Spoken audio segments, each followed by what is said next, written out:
Thank you so much for joining me again, giving me the privilege of your time on the Southern Report. It is much appreciated.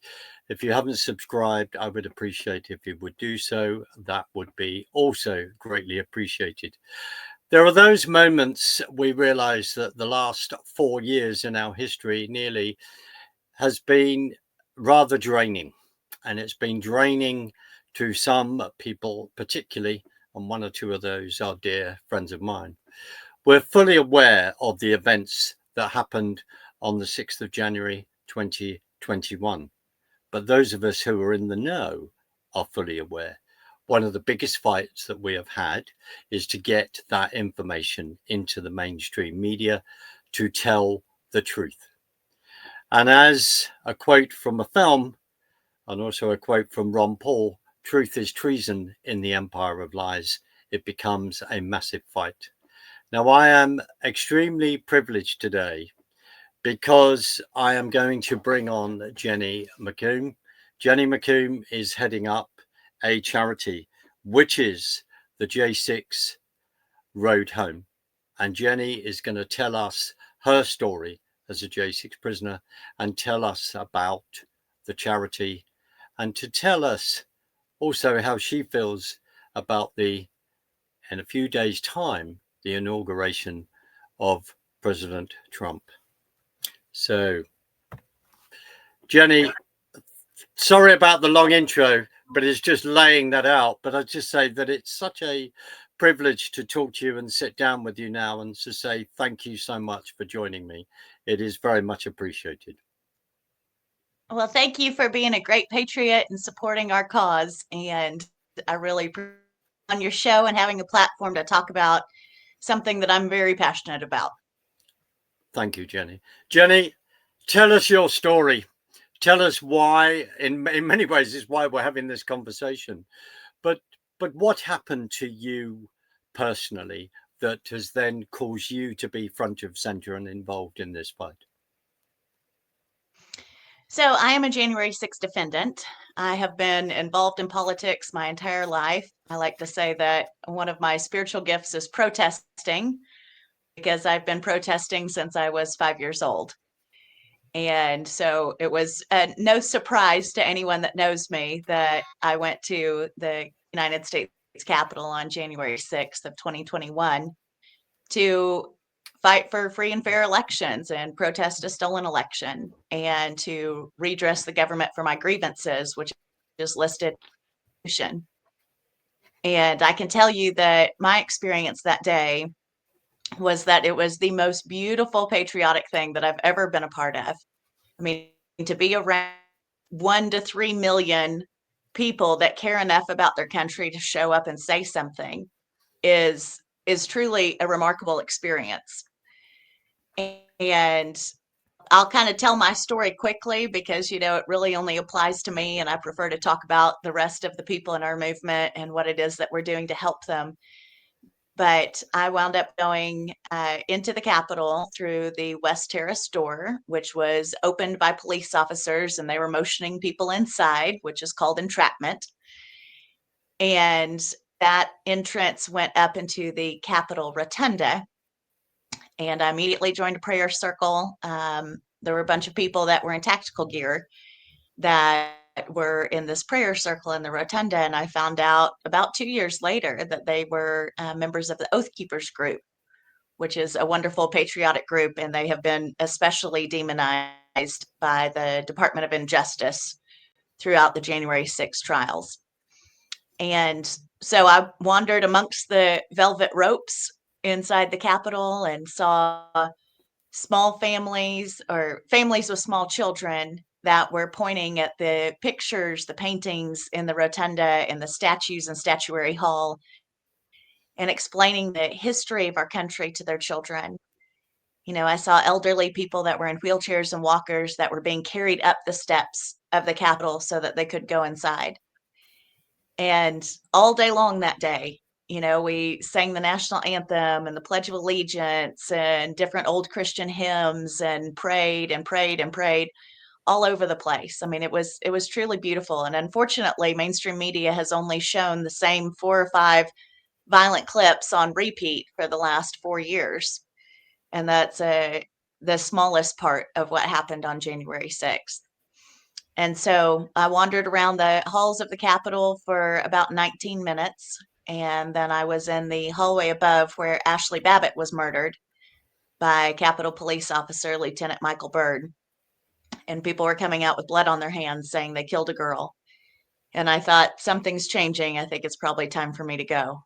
And so I exited out the east side of the Capitol through an open door past police officers, just like I'd come in. And I don't think that any of us that day realized the gravity of the situation, the extent to how it would be used against American people uh, for the long term, honestly, because what they have done in prosecuting and persecuting 1,600 of us is to send a very clear message to not stand up to the federal government. And that is a big part of, how our country was founded, is by standing up to tyranny.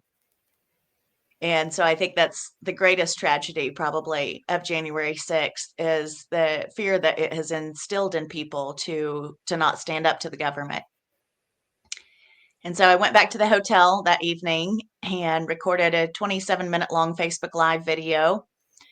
I'd been protesting for 12 hours that day and was exhausted. It was freezing cold, and I'm from Texas, so I don't do freezing cold very well. And somebody took a 1-minute clip out of that 27-minute long video where I had especially bombastic language and put that on Twitter. And that got 7 million views in 2 days. And that's kind of what made me infamous in a sense. And long story short, there were 1,200 tips to the FBI about me. A week later, I was arrested. I used to own a flower shop in West Texas. And I was arrested at my flower shop by 8 police officers in full tactical gear carrying long arms and 2 attack dogs to pick up little old me. And I'm still mad about that because I'm friends with the chief of police and the sheriff and everybody else in that town that I used to live in.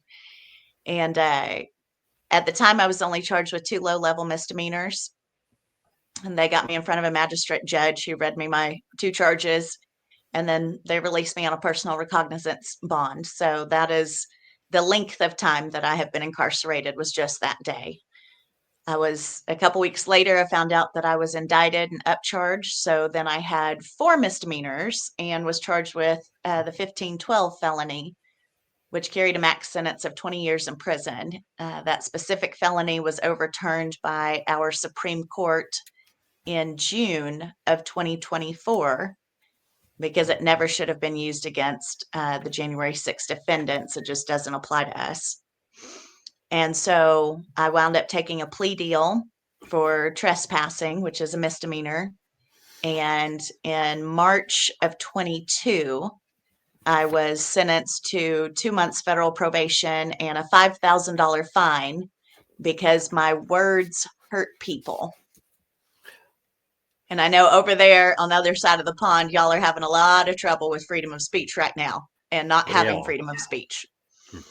And I'm sorry you're going through that, but I certainly hope that you will fight to the bitter end in order to get freedom of speech back, because it's vitally important in a free society. So that is a summary of my case and my involvement in January 6th. I know that you've recently shared, you're sharing stuff on Facebook at the moment, and you recently shared the when you were arrested. And also what really spoke to me, without naming the restaurant, is that yourself and a friend of yours went into a restaurant, and then I think they either asked you to leave or you had to leave. I don't know how long that was between your arrest and how that was carried out in such a public fashion to then you going into the restaurant. But it showed to me people's attitude immediately. I just wondered if you'd like to make a comment on that. Yeah, so it was about 2 days, about 2 days after my arrest. So I live in a small town of 150,000 people in West Texas at the time. And when my friend came in town to support me, and we went to go get dinner, at this restaurant, made a reservation. I actually had worked at this restaurant about 10 years prior and sat down, ordered drinks, and then I see the manager coming around the corner and he's on the phone and he's looking at me and pointing. And he comes over and he goes, "I'm sorry, Jenny, you're going to have to leave." And I said, "Okay, do I have to leave just for today or for forever?" And he said, "For forever." And I asked him why. And he goes, "It's a decision from upper management," meaning the owner. And I know the owner. And so that was very embarrassing. I mean, that was probably the least of the cancel culture that happened after January 6th, being I was number 68 to get arrested. So, and rather high profile because that video had gone viral on Twitter about me. And so there were so many companies. I mean, I'm lifetime banned from Venmo and PayPal. At the time, I was banned from Airbnb and Uber. I mean, these are global companies, and Facebook took down all of my accounts, and it was because there was so much ridiculous media hype and media lies about what was going on. And so we were all immediately labeled domestic terrorist, white supremacist, vast right-wing conspiracy theorist. I mean, you name it. And a lot of those really large companies were being contacted by these, I guess you'd call them internet sleuths or something, that had nothing better to do than to contact these companies and try to get us banned. And so some of those bans are still in place, and that's fine because I'm not interested in doing business with companies that don't support free speech or that make judgments about somebody before they've even been charged, much less convicted. And but that was a very difficult thing to go through, to go from being a law-abiding citizen and somebody that has participated in politics my entire life and has always loved my country and supported military causes and law enforcement causes, to all of a sudden not being able to use payments in some of the most common methods, or to have 1,000 one-star reviews on Google in a matter of 12 hours after that video came out. And so it certainly has given me a heart for people that have been publicly humiliated. I know that's one of people's greatest fears, is to be publicly humiliated. And as somebody who's gone through it, I could tell you that you can get through it and that it's okay on the other side. You might have to build a totally new life, but a lot of times, as is my case, that new life is so much better than the one before. I hear you. Jenny, what was it like seeing your dear friends Mark and Jaleese Middleton go to court and then be sentenced? I'm not raising that to cause pain. I'm raising that because they are two incredible people that went along and were praying by a barrier, and then all hell broke loose. Yes. And they were exercising their rights, and they were praying like other people were praying. So, Jenny, how did that feel for you? Mark and Jaleese Middleton, and it gets me emotional because I just love them so much, are probably the best of all of the 1,600 January 6 defendants.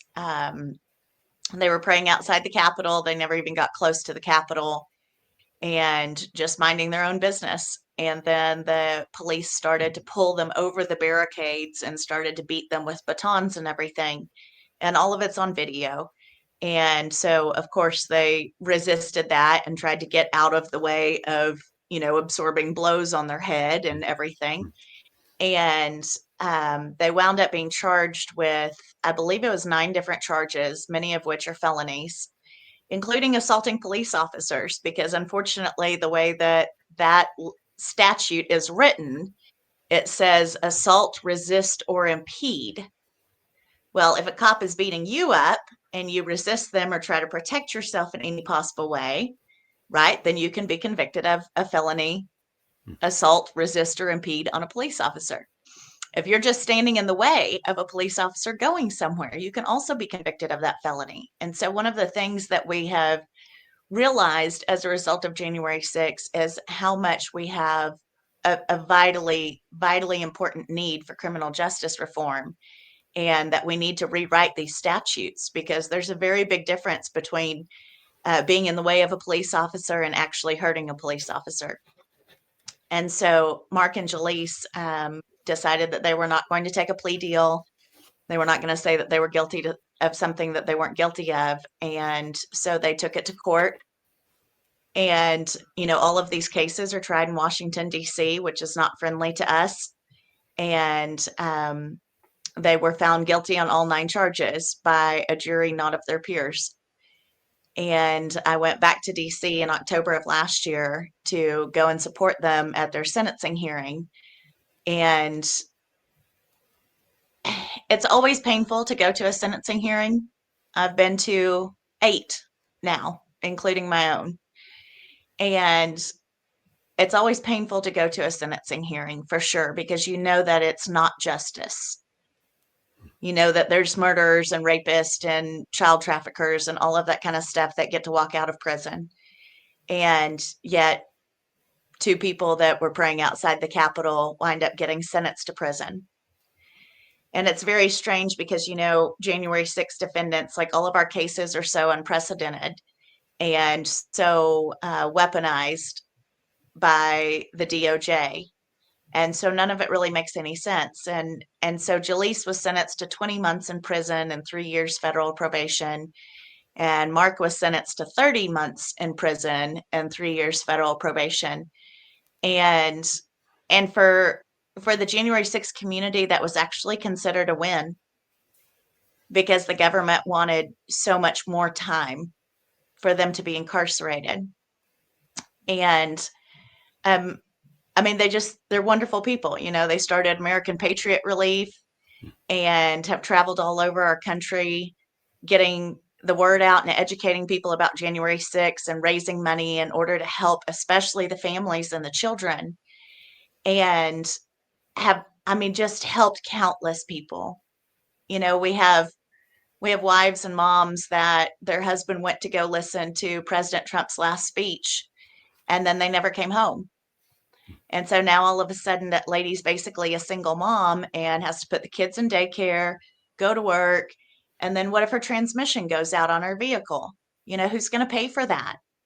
And so those are the kinds of people that American Patriot Relief has helped. And I highly recommend anybody go and donate to their platform, because they're literally the hands and feet of Jesus. They've done so much.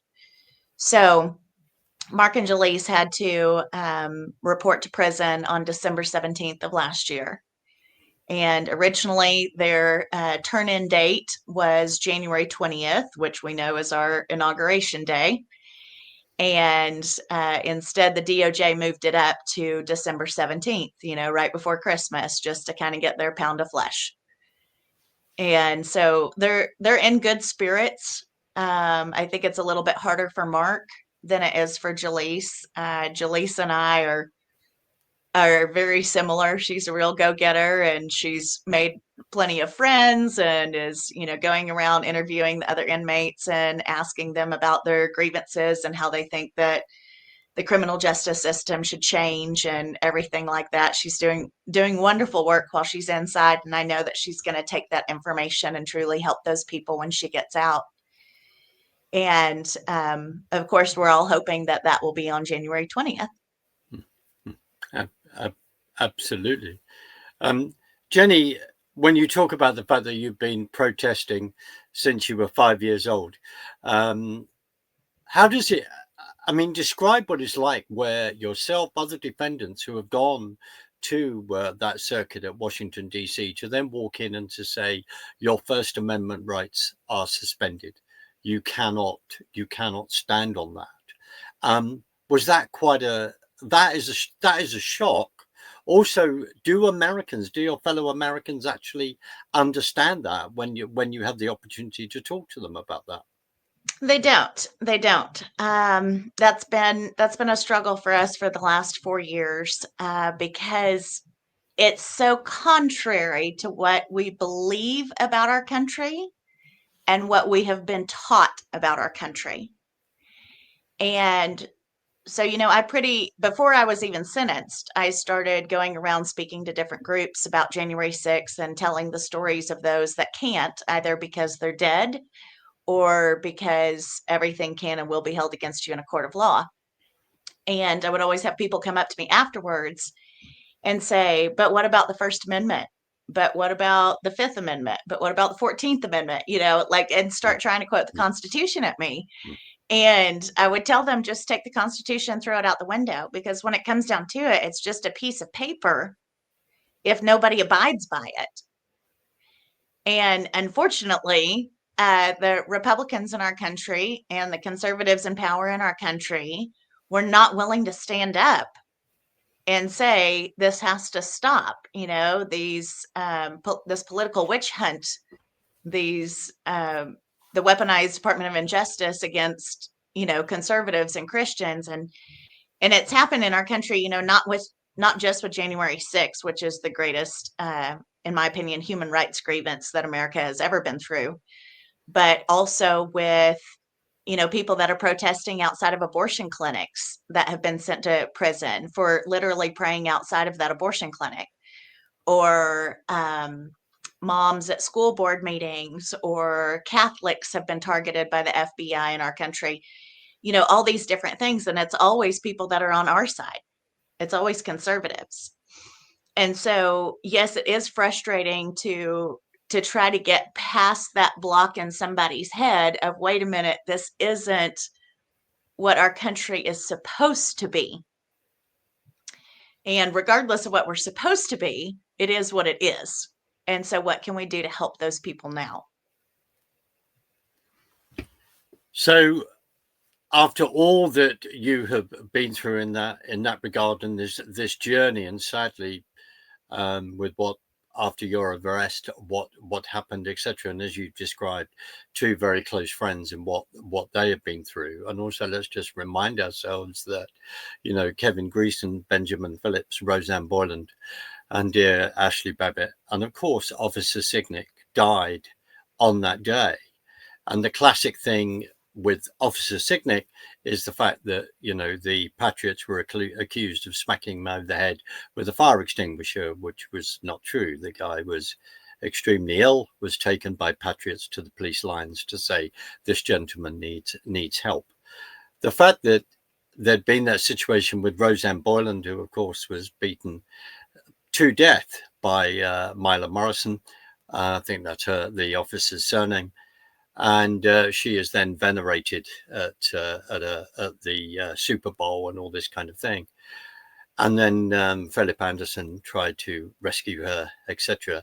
in that awful situation. Then they accused her of having drugs in her body and all this kind of thing. And I'm not saying this to be disrespectful to her memory. I am saying this because this is how bad the propaganda has been. And to give you an idea, not so long ago, days ago, and I'm regularly at times shouting at our mainstream media as I try and just watch things.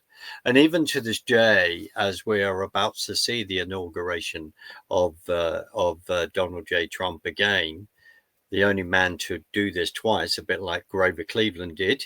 I'm not saying this to be clever. I'm absorbed by your history, and it's important to observe it. But he will then, this is what will happen, this lead up to it. And someone on a fairly well-known mainstream program said, well, I didn't agree with what Trump did on the day of, Jan 6, 2021. And I'm going, well, what did he do?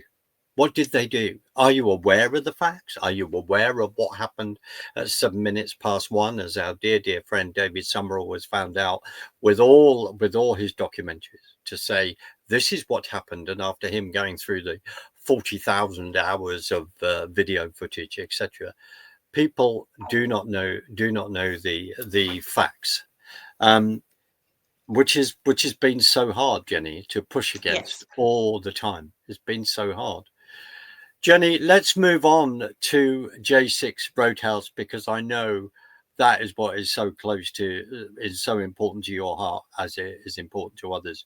So January the 20th is only a few days away, right? What are you hoping immediately to happen? What are your expectations immediately to happen in regard to the J6 prisoners? So we are going to take President Trump by his word. He has said multiple times that he is going to pardon the January 6th defendants. We anticipate that that will happen he keeps referencing 9 minutes, 9 minutes. So, President Trump is sworn in at noon Eastern time on January 20th. That's in our Constitution. And then I'm sure he'll talk for at least an hour. And then the 9 minutes is the car ride from the inaugural stage to the head of the parade in Washington, D.C. And so last time Trump was in office, he had a stack of executive orders in the limousine and started signing them immediately. And so he keeps saying 9 minutes in reference to us, and we believe that's what he's talking about. So I'm expecting that President Trump will give a blanket pardon of innocence to all 1,600 January 6 defendants, immediate commutation of sentences, complete exoneration, all of those things. And I believe that it'll be biblical. And I think that the prison doors will swing open. And we have right now, I believe, and it might vary by one or two numbers, I believe we have 246 January 6 political hostages that are incarcerated, and that is across 35 states. So one of the things that American Patriot Relief, Mark and Jaleese Middleton's organization, has done is they have gathered this massive group of volunteers that are going to every single federal prison that holds one of our people in it and are waiting outside to greet them and to take them to where they need to go. America is huge, right? Yes. Texas is Yeah. huge. Yes. Yes. And there are a lot of people that are incarcerated over 500 miles away from their closest family. And then, too, if you think of all of the different people that have lost everything, damn near gone bankrupt with January 6th, and their families don't have the funds or the ability to take off work in order to drive 5 hours away to pick up their loved one. And so it's really amazing all of the different people that have supported us through the last 4 years that are coming together to have these welcome parties outside of the prisons. And I think that we'll be very, very busy on January 20th. And that entire week, I think that we'll be transporting people all over the place. There's several January 6 defendants that have nowhere to go, and I'll talk about that here in a minute. And then, there's so many of us who lost their businesses, when January 6th started, or who were forced to sell their homes in hopes of hiring a decent attorney, thinking that the outcome would be any different, and it won't be. There's many of these men have received Dear John letters while in prison, have been divorced and lost custody of their children while they've been unjustly incarcerated for January 6th. Many of them that had professional licenses, whether it be a pilot's license or a counseling license or real estate license, those licenses have been revoked. And so what we're facing is a lot of people that are going to have to learn a new trade or a new skill and completely build a new life, because you can't ever go back to the life that you had before, right? That's gone. And so what do we do in order to help these J6 prisoners build a new life? And so that's what I'm working on here in Texas. But those are my expectations for Inauguration Day. We're hosting an Inauguration Day party here, and I have at least 3 other January 6 defendants that are coming for it. And then right after the inauguration party, we're going straight into a pardon party. And I'm really excited to be with other J6ers. when that information hits the news that we got a presidential pardon. Amazing, amazing. And give our viewers a context. The UK fits into Texas 2.5 times. And when you talk about 500 miles, you could say that that is anywhere between 7.5 and 8 hours drive, maybe on the lesser because of your freeways. But just to give you, it gives people that distance, and then to be 500 miles away from home, and for your loved ones to have easy access to you, it puts that in context. So, Jenny, describe your charity. Describe J6 Road Home.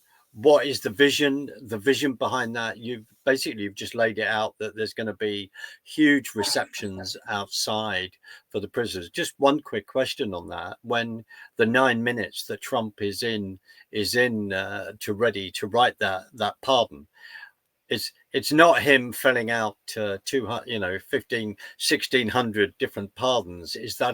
That's a blanket pardon that he would give over everyone that's been incarcerated and accused of this injustice?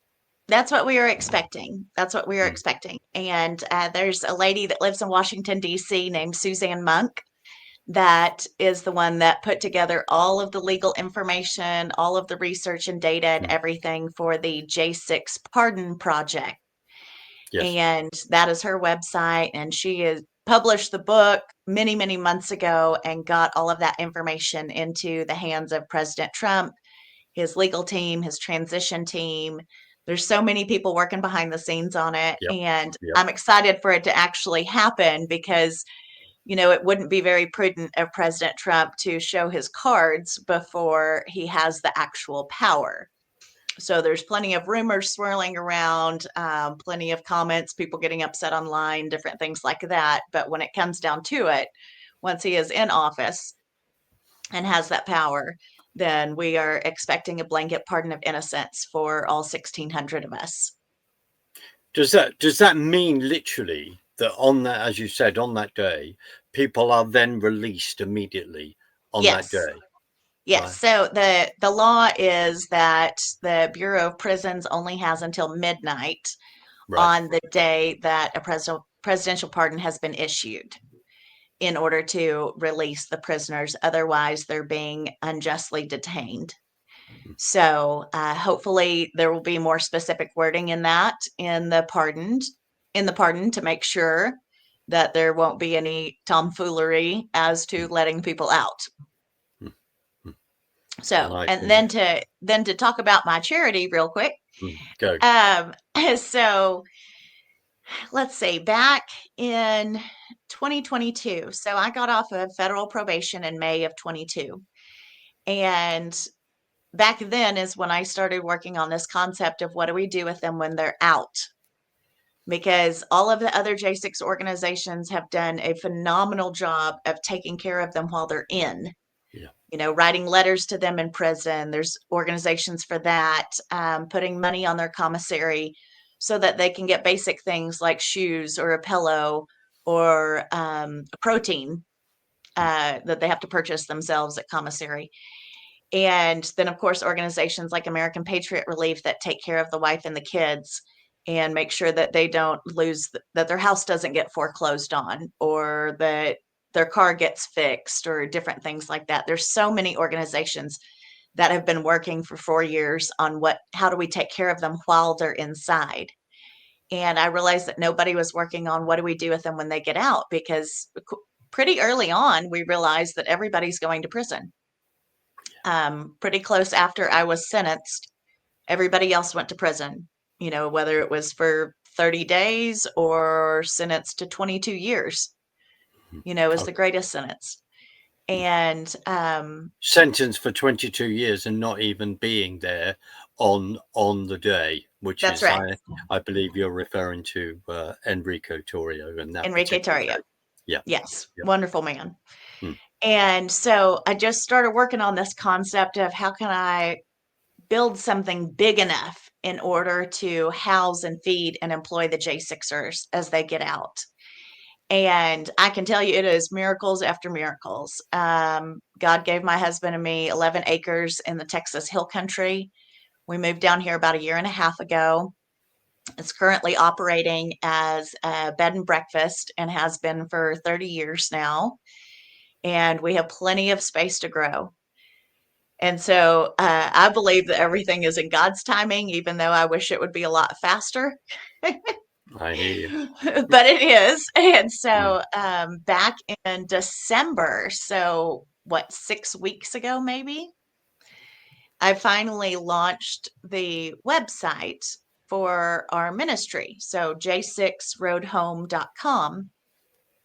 And then started going on podcasts and doing articles and interviews and things like that. And, thankfully, I've already been talking about this concept for 2.5 years. And so the people in the J6 community know, like David Summerall and many other people that are highly involved. And now it's actually happening. So what we're doing is we're currently building 5 tiny homes that the J6ers will be able to live in and have their own space and everything.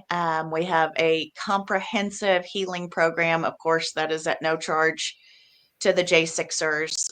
We have a national telehealth network of doctors, licensed professional counselors, other medical professionals that are offering all of their services at no cost. We have banking set up through Old Glory Bank, which is a wonderful, wonderful bank. There's several January 6 defendants that were debanked and their accounts were frozen, and some of them, their funds were seized illegally by the major banks like Chase and Wells Fargo and different things like that. And so now we have banking with Old Glory Bank. And then the community down here has really stepped up, and we have jobs available from Houston to Midland, just the Texas jobs. And Houston to Midland, like you said, England can fit in our state 2.5 times.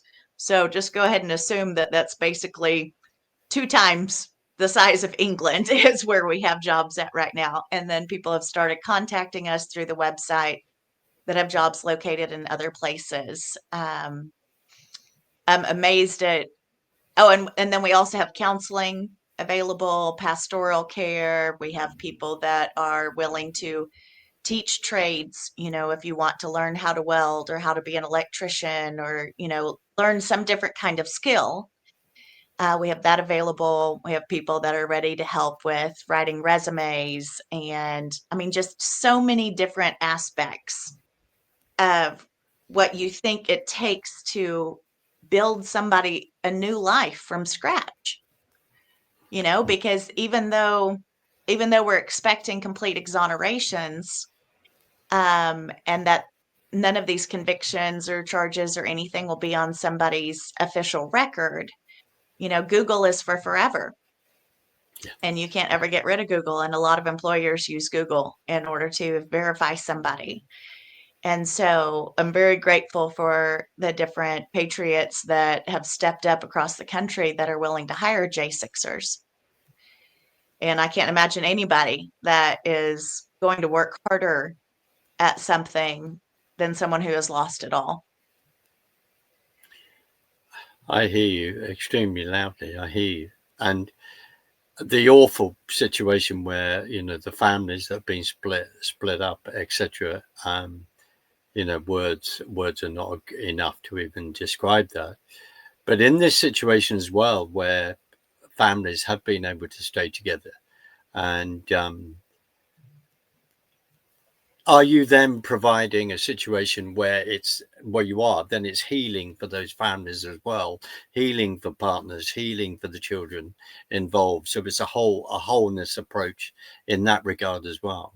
So right now we are not set up for families, Mm, for children. mm, Right now we have at least 2 guys that have committed for sure, that we're just waiting for them to be released, that are mm, coming down here. And then I've been talking to 5 other people that are very interested and want to come down here, but they might need to go home first and settle a mm, few things, that mm, kind of stuff. But I mean, every single day it's, nonstop phone calls and emails and all of that kind of stuff. And there's been several offers in our local community of homes that people can live in that could house entire families. Because everybody that is affected by January 6th, in my opinion, needs to go through some kind of healing process for that. If your husband was unjustly incarcerated for 4 years, then all of those feelings and that grief and trauma and everything, that's not just going to go away just because he's free. Mm. And especially for the children that have had to suffer through this and have been bullied in schools and told that their dad's a domestic terrorist or their Yeah. mom's a domestic Mm. terrorist, Mm. all of those kids need to go through a healing process as well. And so, it's a very fluid situation down here, and we will just see what God has in store because, if I have a family that needs to come here, then I will figure that out. I hear you. It's I just hear you. how I am. Mm. So, I want to tell you some of the miracles that have happened just in this process. So, it's a very big project, of course, for us to build 5 tiny homes and all of that. And they're actually outside right now Mm. hammering away on one of them. They tell me that the first tiny house will be done by Monday, Brilliant. January 20th. And then the first 2 guys that are for sure coming to us are both handymen, tradesmen, very skilled. And so they're going to help us build out the other 4 tiny homes. And so the people in the community that have stepped up, I mean, it's just phenomenal. So my favorite of the stories, or one of my favorites of the stories, is we have 2 general contractors that have donated all of their time and efforts in order to build these houses. And not just that, I mean, they could be working on a job that they're getting paid for instead of working on our job for free. But they've also brought on subcontractors that are willing to donate their time and services, like welders and framers and other people. And they've gone to their different vendors where they buy building supplies, lumber and steel, and all the things needed to build a house, and have gotten those people to donate supplies. And so our 2 general contractors, their names are Brandon and Edwin. And one of the reasons why they're so passionate about this project is because both of them have previously been incarcerated for several years. And they're so grateful that somebody gave them a second chance. I hear you. And so they're paying that forward. And I just think that's beautiful because, these guys that are coming down here are going to wind up going to work for them Mm. and getting to learn so much and already have a job in place and all of that kind of stuff. And, I personally believe that God restores all things. And I believe that everybody deserves a second chance. Your entire life and your entire future shouldn't be wholeheartedly dictated off of what you did one day, right? One day doesn't determine your entire life. I hear you, Jenny, loudly. I hear you, Jenny, loudly. And before we end this, I'd have to say what a privilege it is to sit down with you and have this conversation, and to hear your story and a far wider story. Right now, what are the prayer needs? What should we be praying for? What should we be encouraging people to be praying for?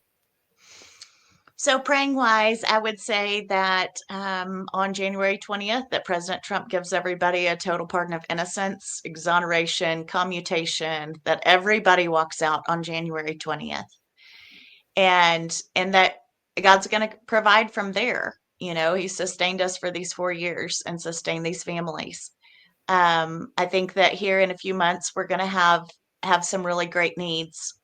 There's going to be some people that go home and think they can go back to their old life, which doesn't exist anymore.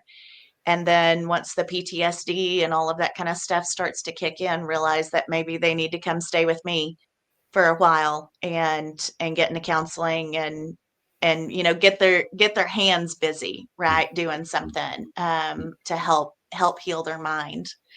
I am worried about that some of the J6ers are going to have some real depression, anxiety problems when they get out. It's very difficult to have looked over your shoulder for 4 years, or to have your entire community turned against you, Yeah. and to just be martyred in the media. And so I am worried about the mental health of a lot of the J6ers moving forward. Um, there's several different ways for people to get involved with our project, with our ministry, if they want to. All of those are on our website, j6roadhome.com. We've had some people get very creative in the ways that they've been giving. Of course, money's great, but if you don't have money, I bet you've got something else to give, and we've had 2 people donate vehicles that they no longer have a need for, but run good. And that's great because now we can give those to these guys as they get out. We also had a lady email me through the website and say, can I just order you a couple sets of sheets? She's like, I love Mike Lindell and the My Pillow products. So could I just send you a couple sets of sheets? Absolutely. We need sheets and towels and microwaves and coffee pots and, all of the things, right? And then too, more than anything, it's just spreading the word, getting the message out, because maybe you don't have 2 extra pennies in your pocket to give to somebody else, but you do know people, and you never know who will help, and who this message and this group of people, political prisoners, political hostages, you don't know who that message is going to resonate with. And I know that y'all are going through it over in England with people getting arrested for posting memes and, jokes or misgendering somebody, or, any of that ridiculousness. And so you understand the fight, especially in these days of freedom of speech, and how your entire life can be turned upside down because of something that you said, because it might have hurt somebody's feelings, right? And so I know that this message will resonate with people in England and all over the place. Of course, I prayers agree. are always the most important thing, Mm. because that's how we all get through this. But I'm very excited to see what the next chapter will be. What is going to come out of this, because out of the 1,600 of us, there's 186 that are military veterans, Wow. and those guys especially have been damaged. A lot of them are war heroes, already have PTSD from serving our country, and then the government turned on them and put them in prison for 4 years. The same government that they fought and defended and were willing to Yep. die for Yep. put them in prison for 4 years because they showed up to President Trump's speech. It has nothing to do with whether or not you went inside the Capitol like I did. There's plenty of people that weren't ever even close to the Capitol that have been in prison for 4 years. And so those guys especially, I have a heart for, because that's very complex PTSD for your Mm. government to Mm. turn on you. And so all the prayers in the whole wide world of clarity and discernment and healing for all of them. Definitely. And Jenny, thank you for explaining that so clearly. And without taking the focus of that, thank you for raising what's happening over here. Let's just remind ourselves what happened in Canada with the convoy and the FBI passing information to the Canadian authorities. And for people, this is a spiritual battle, as Ephesians 6 says. We're not fighting flesh and blood, but principalities and powers. And yes, we are facing some of that over here right now. What you've said is a huge inspiration. And Jenny, I'm going to play us out in a minute, but I just wondered if there's anything more that you would like to add. If any of your followers would like to keep up with our progress and see the pictures of our tiny homes and ultimately the people that are going to come live in them, Mm. I'm on Facebook under Jenny McCombs, and I'm on Twitter, or X, I'll always Mm. call it Twitter, Mm. under Jenny Cudd, Cudd, which was the last name I had during January 6th. So I would love for anybody to follow and see our progress and get involved in the total healing and restoration.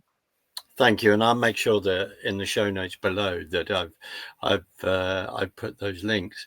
But Jenny, can I just say it's been an utter delight to sit down and have this conversation. It's a conversation that I'd hope that I could do again, and to say to you and encourage you, there are many patriots on this side of the pond. You are aware of that, you know that, but there are many, and I find it ironic. I'll just say this, and hopefully it won't get me into trouble as I've just approached them. But it is rather ironic that there is a museum of communism in Washington, D.C. Isn't that rather ironic? Yes. And I think in time, I would urge some of you to go and pay them a little visit and have a chat with about Alexander Solzhenitsyn, and then remind them of what's just happened in their own country.